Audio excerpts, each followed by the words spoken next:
ఇవాళ ఈ తెలంగాణ రాష్ట్రానికి ముఖ్యమంత్రిగా మీ ముందు నిలబడి నిటారుగా ఎవరితోనైనా కొట్లాడడానికి నాకు ఈ ధైర్యం ఉంది అంటే, ఈ ఆత్మవిశ్వాసం ఉందంటే, ఈ పాలమూరు బిడ్డలు నన్ను గుండెల్లో పెట్టి చూసుకున్నారు, నన్ను భుజాల మీద మోసిండ్రు.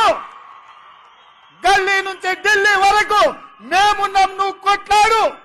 అది మోడీ అయినా సరే, కేడీ అయినా సరే, బిల్లా అయినా సరే, రంగా అయినా సరే, ఎవరినైనా నువ్వు ఎదురొడ్డి నిలబడు, తొడగొట్టి పడగొట్టు అని మీరు చెప్పిండ్రు. కాబట్టి ఇవాళ ఈ ఆత్మవిశ్వాసంతో నిన్న మొన్న నరేంద్ర మోడీ గారి మీటింగ్లో కూడా నా రాష్ట్రానికి నువ్వు నిధులు ఇవ్వాల్సిందే, అభివృద్ధికి సహకరించాల్సిందే.